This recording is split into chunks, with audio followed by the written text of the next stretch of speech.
নমস্কার, আমি সত্যবার্তা থেকে মৃণালকান্ত সিংহ বলছি আপনাদের সামনে।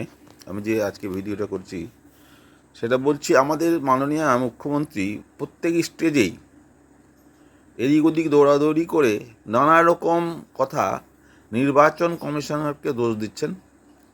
বিজেপির অনেক সময় অনেকে দালালও বলেছেন,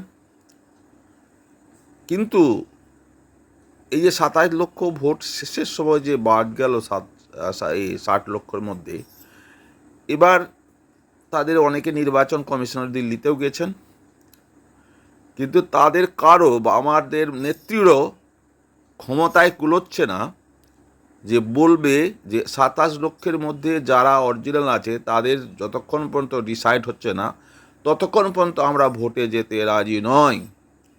বা সুপ্রিম কোর্টে গিয়েও চ্যালেঞ্জ করতে পারেন যে আমরা যতক্ষণ পর্যন্ত একটাও ভোটার থেকে যাবে ভালো মানে অরিজিনাল ভোটার, আমরা কিন্তু ভোট করাতে রাজি নয়। তার জন্য যদি আমাদেরকে রাষ্ট্রপতির শাসনে যেতে হয় যাব, কিন্তু আমরা সব ভোটারের নাম ওঠার পরেই যাব। এটা বলার সাহস টিএমসি পার্টির আর কারো হচ্ছে না, না মাননীয়ার হচ্ছে, না কোনো নেতার হচ্ছে, না ওই যে কটা একটা থাকে যে ওখানে দিল্লিতে থাকে ওব্রায়েম না কি নাম আছে, বারবার যায়, কিন্তু এই কথা বলা নির্বাচন কমিশনের কারো ক্ষমতা হচ্ছে না। কারণ রাষ্ট্রপতি শাসনে ভোট হলে তাদের আরও ভয় আছে, যার জন্য 2 লক্ষ ভোট অরিজিনালি বাদ থাকুক সেটাও ভালো, কিন্তু আর সেই কথা বা সেই লাইনে কেউ যাচ্ছেন না।